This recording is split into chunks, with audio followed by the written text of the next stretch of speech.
నమస్తే, welcome to right angle. Bihar ఎన్నికల schedule విడుదలైంది. మొత్తం 2 ఫేజెస్లో బీహార్ ఎన్నికలు నిర్వహించాలని ఎన్నికల సంఘం నిర్ణయించింది. నవంబర్ 6వ తేదీన మొదటి దశ, నవంబర్ 11వ తేదీన రెండవ దశ పోలింగ్ నిర్వహించనున్నారు. నవంబర్ 14వ తేదీన ఫలితాలు వెలువడనున్నాయి.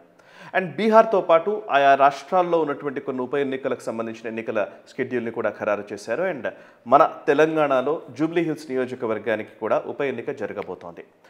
సో ఇక బీహార్కి సంబంధించి కొన్ని కీలకమైన విషయాలు నేను మీతో పంచుకోవాలనుకుంటున్నాను. బేసికల్లీ బీహార్ ఎన్నికలు నిజంగానే ప్రస్తుతం ఉన్న రాజకీయాల్లో అంటే 2024లో అనుకున్నన్ని స్థానాలు భారతీయ జనతా పార్టీ గెలవలేకపోవడంతో ఒక రకంగా నిరాశ చెందినటువంటి నేపథ్యంలో భారతీయ జనతా పార్టీ శ్రేణుల్లో విపరీతమైనటువంటి నిరుత్సాహం ఉన్న టైంలో అటు ఢిల్లీ ఎన్నికలు, అటు మహారాష్ట్ర ఎన్నికలు, హర్యానా ఎన్నికలు ఒక కొత్త ఉత్సాహాన్ని ఇచ్చాయి. భారతీయ జనతా పార్టీకి మళ్ళీ ఆ ఊపును తీసుకొచ్చాయి. కానీ గత 5-6 నెలల నుంచి కూడా అమెరికాతో సత్సంబంధాలు లేకపోవడము అండ్ అమెరికన్ డీప్ స్టేట్ భారతదేశంలో ప్రభుత్వ మార్పిడికి ప్రయత్నాలు చేస్తోంది అన్న దాఖలాలు కనబడుతూ ఉండడము, అదే రకంగా అటువైపు బంగ్లాదేశ్లో ఇప్పటికే ప్రభుత్వ మార్పిడి జరగడము, ఇంకోవైపు నేపాల్లో కూడా జెన్జీ ఉద్యమం పేరిట అక్కడున్న ప్రభుత్వాన్ని కూల్చేయడము, ఇవన్నీ చూస్తున్నాం. ఇప్పుడు నేపాల్ జెన్జీ ప్రొటెస్ట్ జరిగి అక్కడ ప్రభుత్వం కూలినటువంటి ఆ నేపాల్కి సరిహద్దు రాష్ట్రంగా ఉన్నటువంటి బీహార్కి ఎన్నికలు ఇప్పుడు జరుగుతూ ఉన్నాయి. అండ్ బీహార్లో డెమోగ్రఫిక్ చేంజెస్ చాలా క్లియర్గా కనబడుతూ ఉన్నాయి. బయట నుంచి బంగ్లాదేశ్ నుంచి అక్కడ నుంచి ఇక్కడ నుంచి వచ్చినటువంటి చాలామంది ఇల్లీగల్ ఇమిగ్రెంట్స్గా చాలామంది ఇక్కడికి వచ్చి ఉన్నారు, ఇల్లీగల్గా వచ్చిన వాళ్ళు. అండ్ వాళ్ళు ఎక్కువగా ముస్లిం సముదాయానికి చెందిన వాళ్ళు, బంగ్లాదేశ్ నుంచి వచ్చిన వాళ్ళు ఎక్కువ మంది స్థిరపడ్డ సందర్భం ఉంది. ఎన్నికల సంఘం ఎస్ఐఆర్ పేరిట ఒక కార్యక్రమాన్ని నిర్వహించింది అండ్ ఓటర్ లిస్ట్కి సంబంధించి రిఫార్మ్స్ తీసుకొచ్చే ప్రయత్నం చేసింది. అంటే ఎవరైతే అనర్హులో వాళ్లను ఓటర్ లిస్ట్ నుంచి తొలగించడము అండ్ అర్హులను ఓటర్ లిస్టులో చేర్చడము ఇవన్నీ చేస్తూ వచ్చారు. ఆల్మోస్ట్ 65 లక్షల ఓటర్లని తీసేసినట్టుగా తెలుస్తుంది. అంటే అవి ఓట్లు కావవి, ఇల్లీగల్గా ఉన్నటువంటి పేర్లని తొలగించడం జరిగింది. సో ఓకే, ఇంట్లో దాని గురించి నేషనల్ రౌండప్లో పదే మాట్లాడుతున్నాను. సురేష్ కుచాల్ గారు పదే దాని గురించి ఎక్స్ప్లెయిన్ చేస్తూనే ఉన్నాను. నేను ఆ విషయం జోలికి వెళ్ళను. బట్ ఎస్, ఎలక్షన్ కమిషన్ చేసినటువంటి ఎస్ఐఆర్ ప్రక్రియకు సంబంధించి వ్యతిరేకంగా విపక్షాలు ఇప్పటికే దుమ్మెత్తిపోస్తూ ఉన్నాయి. ఎలక్షన్ కమిషన్ని కూడా తప్పుపట్టడం మొదలుపెట్టాయి. ఎలక్షన్ కమిషన్ ఒక రాజ్యాంగబద్ధమైన సంస్థను, దానికి ఒక పొలిటికల్ మోటివ్స్ని అంటే బీజేపీకి అనుకూలంగా పనిచేస్తుందన్న మాటని కాంగ్రెస్ నాయకులు చెప్తూ ఉండడం మనం చూస్తూనే ఉన్నాం. సరే, ఎస్ఐఆర్ కేవలం బీహార్కే పరిమితం కాదు, మొత్తం దేశవ్యాప్తంగా కూడా అమలు చేస్తామని ఇప్పటికే ఎన్నికల కమిషన్ చాలా స్పష్టంగా ప్రకటన కూడా ఇచ్చింది. నెక్స్ట్ ఇయర్ 2026లో సెన్సస్ ఉండబోతోంది. ఆ సెన్సస్లో కుల గణన కూడా చేపట్టబోతున్నారు. అండ్ కుల గణన అనగానే నిజంగా ఓవరాల్గా దేశవ్యాప్తంగా కులగణనను చేపట్టబోతున్నారు అనే ప్రకటన కేబినెట్ ఆమోదించిన నేపథ్యంలో వచ్చింది. కానీ అంతకు ముందే బీహార్లో నితీష్ కుమార్ ప్రభుత్వం కులగణన నిర్వహించింది. బీహార్ తర్వాతనే కర్ణాటక అండ్ తెలంగాణలో కులగణనకు సంబంధించినటువంటి ప్రక్రియ చేశారు. అన్నిటికంటే ముందు బీహార్లోనే కులగణన చేశారు. అండ్ కుల రాజకీయాలకు పెట్టింది పేరు బీహార్. సో అందులోనూ నితీష్ కుమార్ లేదా లాలూ ప్రసాద్ యాదవ్కి మధ్య ఒక రకంగా చెప్పాలంటే జంగల్ రాజ్గా పేర్కొన్నటువంటి బీహార్లో నితీష్ కుమార్ కొంత రే ఆఫ్ హోప్గా ఒక 20 సంవత్సరాల క్రితం కనిపించారు. ఆయన ఇప్పుడు కొంత ఏజ్ ఎక్కువైపోయిన నేపథ్యంలో ఆయన ఇది చివరి ఎలక్షన్స్గా చూడాల్సిన సందర్భం కనబడుతోంది. ఈ టైంలో ఇది 2025 ముగింపులో వస్తున్నటువంటి ఈ బీహార్ ఎన్నికలను బట్టి, ఈ ఫలితాలను బట్టి నెక్స్ట్ ఇయర్ డీప్ స్టేట్ ప్రయత్నాలు ఎలా ఉండబోతున్నాయనేది అంచనాకు వస్తాం. సో బీహార్లో ఎన్నికల ఫలితాల్లో బీజేపీ కూటమి, ఎన్డీఏ కూటమి గనక మళ్ళీ అధికారాన్ని నిలబెట్టుకుంటే ఒక రకంగా ఒక కొత్త జోష్ తోటి నెక్స్ట్ ఇయర్ స్టార్ట్ చేసే అవకాశం ఉంటుంది. అండ్ నెక్స్ట్ ఇయర్ ఎలక్షన్స్ కూడా 2026లో అటు అస్సాంలో ఎన్నికలు ఉన్నాయి, కేరళలో ఉన్నాయి, తమిళనాడు, వెస్ట్ బెంగాల్ అండ్ పుదుచ్చేరి 5 రాష్ట్రాల్లో ఎన్నికలు ఉండబోతున్నాయి 2026లో. 2027లో గోవా, మణిపూర్, పంజాబ్, ఉత్తరప్రదేశ్, గుజరాత్, హిమాచల్ ప్రదేశ్లో ఉండబోతున్నాయి. 2026 చాలా కీలకం కాబోతోంది. 2027 కూడా కీలకమే.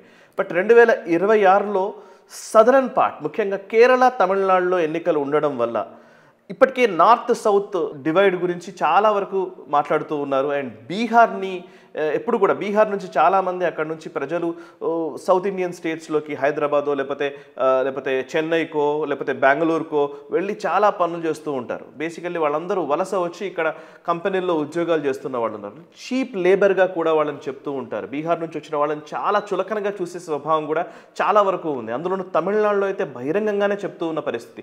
బీహార్ నుంచి వస్తారు, వాళ్ళ వల్లనే ఇది అవుతుంది. నార్త్ ఇండియా సౌత్ ఇండియాని డివైడ్ చేయడం కోసం బీహార్ని ఎక్కువగా వాడుకుంటూ ఉంటారు. అండ్ అంతేకాదు, ఇప్పుడు నెక్స్ట్ ఇయర్ ఇప్పుడైతే బీహార్ గురించి ఒక్క మాట కూడా పల్లెత్తు మాట కూడా అనట్లేదు. ఎందుకు అనట్లేదు అని అంటే కాంగ్రెస్ పార్టీ కూటమి ఇండి బ్లాక్ కూటమి ఉంది కాబట్టి అటు డిఎంకే అదే ఇండి కూటమిలో ఉంది, ఇటు ఆర్జేడీ ఇండి కూటమిలో ఉంది. సో ఈ నేపథ్యంలో ఈ టైంలో తమిళనాడు నుంచి కానీ డిఎంకే పార్టీ నుంచి కానీ బీహార్ మీద ఒక్క మాట కూడా రావట్లేదు. సౌత్ ఇండియా నార్త్ ఇండియా అని కూడా అనట్లేదు. కానీ ఈ ఎలక్షన్స్ అయిపోయిన తర్వాత సౌత్ పర్స్పెక్టివ్ని తీసుకొచ్చే క్రమంలో బీహార్ని లేకపోతే మధ్యప్రదేశ్ని లేకపోతే ఈ బీమారు రాష్ట్రాలు అంటూ ఉంటారు. బీమారు అనంటే బీహార్ కావచ్చు, లేకపోతే మధ్యప్రదేశ్, రాజస్థాన్, ఉత్తరప్రదేశ్ లాంటి రాష్ట్రాలన్నింటినీ బీమారు రాష్ట్రాలు అంటూ ఉంటారు. అంటే బ్యాక్వర్డ్ స్టేట్స్గా దాన్ని చెబుతూ ఉంటారు.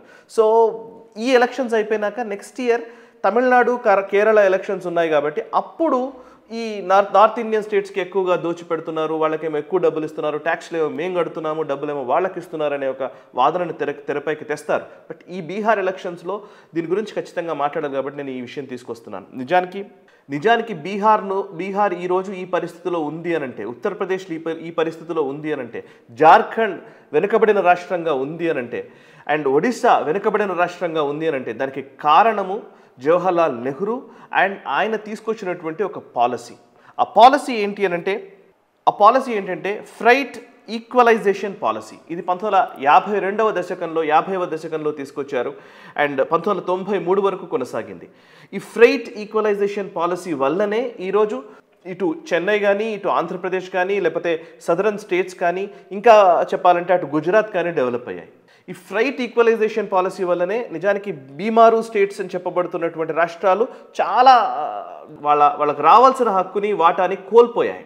ఇది ఎవరు చెప్పరు. ఎందుకు బీహార్ అలాంటి పరిస్థితులకు వచ్చిందనంటే ఈ ఫ్రైట్ ఈక్వలైజేషన్ పాలసీ ఏం చెప్తోంది అనంటే ఖనిజ సంపద విరివిగా ఉన్నటువంటి రాష్ట్రాలు వాళ్ళ ఖనిజాలని వాళ్ళు ఒక రేట్కి వాళ్ళు అమ్ముకుంటారు. సో ఇప్పుడు చెన్నైలో ఫర్ ఎగ్జాంపుల్ చెన్నైలో ఒక ఫ్యాక్టరీ పెట్టి ఒక స్టీల్ మ్యానుఫ్యాక్చరింగ్ యూనిటో లేకపోతే సిమెంట్ ఫ్యాక్టరీయో పెట్టాడు అనుకోండి, దానికి రా మెటీరియల్ అక్కడి నుంచి రావాలి. ఖనిజ సంపద ఎక్కువగా ఉన్న రాష్ట్రాలు జార్ఖండ్ కావచ్చు, వెస్ట్ బెంగాల్ కావచ్చు, బీహార్ కావచ్చు, స్పెసిఫిక్గా చెప్పాలంటే ఈవెన్ ఒడిస్సా కావచ్చు, ఇవన్నీ కూడా ఖనిజ సంపద ఎక్కువగా ఉన్న ఖనిజ నిక్షేపాలు ఎక్కువగా ఉన్నటువంటి రాష్ట్రాలు. సో ఇక్కడ ఎంత రేటుకైతే దొరుకుతుందో ఈవెన్ తమిళనాడులో కూడా అక్కడ ఖనిజ సంపద ఏం లేకపోయినా సరే తమిళనాడులో అయినా గుజరాత్లో అయినా సరే అదే రేటుకి అమ్మే విధంగా అప్పుడు జవహర్లాల్ నెహ్రూ ప్రభుత్వం ఒక పాలసీని తీసుకొచ్చింది. ఇదేంటంటే బ్యాలెన్సింగ్ పవర్ అనే ఒక ఉద్దేశంతో తీసుకొచ్చినటువంటి పాలసీ.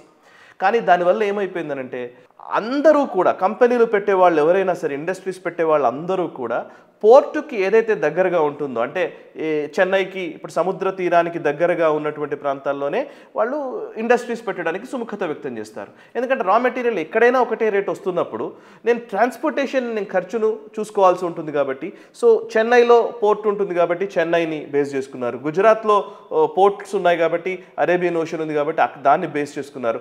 ముంబైలో లేదా మహారాష్ట్రలో ఎక్కువగా ఇండస్ట్రీస్ పెట్టే ప్రయత్నం చేశారు. ఆంధ్రప్రదేశ్లో కొన్ని ఇండస్ట్రీస్ వచ్చాయి. సో కోస్టల్ ఏరియాస్లో ఇండస్ట్రీస్ పెట్టుకొని ఖనిజ సంపద ఎక్కువగా ఉన్నటువంటి రాష్ట్రాల నుంచి తక్కువ రేటుకే ఆ ఖనిజ సంపదను తీసుకోవడం వల్ల సో వాళ్ళకి ఈ ఫ్రైట్ ఈక్వలైజేషన్ పాలసీ వల్ల నిజానికి ఖనిజ సంపద ఉన్నప్పటికీ కూడా ఆ రాష్ట్రాలు నష్టపోతూ వచ్చాయి. 1952 నుంచి 1993 వరకు ఈ పాలసీ కొనసాగుతూ వచ్చింది. సో దట్ వాళ్ళు నిజంగా వాళ్ళ దగ్గర సహజ వనరులు ఉన్నప్పటికీ కూడా వాళ్ళు మార్కెట్ రేట్కో లేకపోతే వాళ్ళకి ఇష్టం వచ్చిన రేట్కో ఇచ్చుకునే పరిస్థితి లేదు. సో దాంతో ఆ రాష్ట్రాలు నష్టపోయిన పరిస్థితి. సో కాకపోతే దానికి కారకులము ఎవరు అనంటే జవహర్లాల్ నెహ్రూ తీసుకొచ్చిన పాలసీ, దాన్ని అట్లాగే కంటిన్యూ చేసినటువంటి ప్రభుత్వాలు. కానీ ఇవాళ మనం ఏం మాట్లాడతామంటే మనమేదో ఎక్కువగా ట్యాక్సీలు కడుతున్నాము, మేమేం ట్యాక్సీలు కడుతున్నాం, మాకేమో తక్కువ డబ్బులు ఇస్తుంది కేంద్ర ప్రభుత్వం, అదే బీహార్కు వాళ్లకు స్పెషల్ ప్యాకేజీలు ఇస్తున్నారు, ఎక్కువ డబ్బులు ఇస్తున్నారు అని చెప్పి మనం వాపోతూ ఉంటాం. మనం చాలా వరకు మన పొలిటీషియన్స్ మాట్లాడుతూ ఉంటారు. నిజానికి వాళ్ళు 50 ఏళ్లుగా వాళ్ళు నష్టపోయిన దాన్ని భర్తీ చేయాల్సిన బాధ్యత మనందరిపైన కూడా ఉంది అనే అభిప్రాయం కూడా మనకు రావాల్సిన సందర్భం ఇది. అండ్ బీహార్ ఎలక్షన్స్లో 2 కీలకమైన అంశాలు కనబడుతున్నాయి. ఒకటి ఫస్ట్ కుల రాజకీయాలకు సంబంధించినటువంటి అంశం ఒకవైపు ఉంది, రెండవది నెపో కిడ్స్ భవితవ్యం ఈ ఎలక్షన్స్ నిర్ధారిస్తుంది. నెపో కిడ్స్ అని నేను అన్నది ఎందుకంటే ఇప్పుడు జెన్జీ లాంటి ప్రొటెస్ట్లే భారతదేశంలో కూడా వస్తాయని ఇక్కడ ఉన్న ప్రతిపక్ష నాయకులు ఏదో ఆశపడుతూ ఉన్నారు. కానీ జెన్జీ ప్రొటెస్ట్లు ఎవరికి వ్యతిరేకంగా వచ్చాయి అని అంటే నెపో కిడ్స్కి వ్యతిరేకంగా, అంటే వారసులకు వ్యతిరేకంగా. అక్కడ ఉన్నటువంటి కేపీ శర్మ ఓలీ ప్రభుత్వంలో ఉన్నటువంటి మంత్రులు, వాళ్ళ పిల్లలు, వాళ్ళందరూ కూడా జల్సాలు చేస్తున్నారు, ఎంజాయ్ చేస్తున్నారు. మా దగ్గర అవినీతి చేసి, అంటే నేపాల్ దేశంలో అవినీతి చేసి విదేశాల్లో ఎంజాయ్ చేస్తున్నారు, పెద్ద పెద్ద బడా 5 స్టార్ హోటల్స్లో ఉంటున్నారు, అండ్ వాళ్ళు విచ్చలవిడిగా లగ్జూరియస్గా బతుకుతున్నారు అన్న దాంతో జెన్జీ ఆగ్రహం మొదలైంది. అండ్ వాళ్ళ వీడియోస్ అవన్నీ చూసిన తర్వాత దాని నుంచి మొదలై ఈ అవినీతికి వ్యతిరేకంగా వాళ్ళు ఉద్యమించారు. లిటరల్లీ జెన్జీ ఉద్యమం నేపాల్లో జరిగింది అవినీతికి వ్యతిరేకంగా, అంటే ఆ అవినీతి చేసిన వాళ్ళకి వ్యతిరేకంగా. ఎవరిక్కడ భారతదేశంలో అవినీతి చేస్తున్నారో మనకు తెలుసు. సో అవినీతి చేసినటువంటి వాళ్ళ వారసులకు వ్యతిరేకంగా జరిగింది ఇది. సో ఇప్పుడు ఇక్కడున్న వారసులు ఎవరు అనేది కూడా మీకు తెలుసు. సో ఇప్పుడు నెపో కిడ్స్ అంటే నెపో లీడర్స్ అని ఎందుకంటున్నానంటే ఈ నెపోటిజంతో వచ్చినటువంటి లీడర్స్ ఈరోజు లాలూ ప్రసాద్ యాదవ్ కొడుకు తేజస్వి యాదవ్ భవితవ్యం ఈ ఎన్నిక నిర్ధారిస్తుంది. అండ్ అటు రాహుల్ గాంధీ, రాజీవ్ గాంధీ వారసుడు, నెహ్రూ గాంధీ కుటుంబానికి సంబంధించినటువంటి వారసుడైనటువంటి రాహుల్ గాంధీ భవితవ్యాన్ని కూడా ఈ ఎలక్షన్స్ నిర్ణయిస్తాయి. ఎందుకంటే బీహార్ ఎలక్షన్స్ చాలా కీలకం. అండ్ రాబోయే రోజుల్లో 2027లో ఉత్తరప్రదేశ్లో ములాయం సింగ్ యాదవ్ తనయుడు అఖిలేష్ యాదవ్ యొక్క భవితవ్యం కూడా నిర్ధారించబోతున్నారు. సో ఈ నేపథ్యంలో ఈ బీహార్ ఎలక్షన్స్ చాలా టర్నింగ్ పాయింట్ అనే నా ఉద్దేశము. 2026లో ఈ బీహార్ ఎలక్షన్స్లో గనక ఎన్డీఏ కూటమి ప్రభుత్వాన్ని ఏర్పాటు చేస్తే మళ్ళొకసారి ఖచ్చితంగా ఈ ఉత్సాహం నెక్స్ట్ ఇయర్కి కంటిన్యూ అవుతుంది. అటు డీప్ స్టేట్ ప్రయత్నాలు జరుగుతూనే ఉంటాయి. అండ్ రెజీమ్ చేంజ్ చేయాలంటే ఫస్ట్ రెజీమ్ డీగ్రేడ్ చేసే ప్రయత్నాలు జరుగుతూ ఉన్నాయి. అంటే ప్రభుత్వాన్ని మార్చాలంటే ఈ ప్రభుత్వాన్ని బదనాం చేసే ప్రయత్నము సీరియస్గా నడుస్తోంది. అది బీహార్ ఎన్నికల్లో ప్రస్ఫుటంగా కనిపిస్తుంది. ఈ బీహార్ తర్వాత ఎటువంటి పరిణామాలు ఉంటాయో ఎప్పటికప్పుడు మేము అప్డేట్ చేసే ప్రయత్నం చేస్తూనే ఉంటాను. అండ్ బీహార్ ఎలక్షన్స్పై మీ అభిప్రాయాన్ని కూడా చెప్పండి. అండ్ ఎవరు గెలుస్తారనుకుంటున్నారు, ఎవరు గెలిస్తే బాగుంటుందని అనుకుంటున్నారు కమెంట్స్ ద్వారా తెలియజేయండి. ఈ వీడియోని లైక్ చేయండి, 10 మందికి షేర్ చేయండి. మనసా వాచా కర్మణ, దేశహితం కోసం నేషనలిస్ట్ హబ్. ఈ వీడియో మీకు నచ్చినట్టయితే లైక్ చేయండి, 10 మందికి షేర్ చేయండి. అలాగే కామెంట్ల రూపంలో మీ అభిప్రాయాలను మాతో పంచుకోండి. Nationalist hub group of channels ను సబ్స్క్రైబ్ చేసుకుని తెలుగునాట జాతీయవాద జర్నలిజాన్ని ప్రోత్సహించండి. ఈ వీడియో కింద ఉన్న బెల్ ఐకాన్ పై క్లిక్ చేయడం మర్చిపోవద్దు.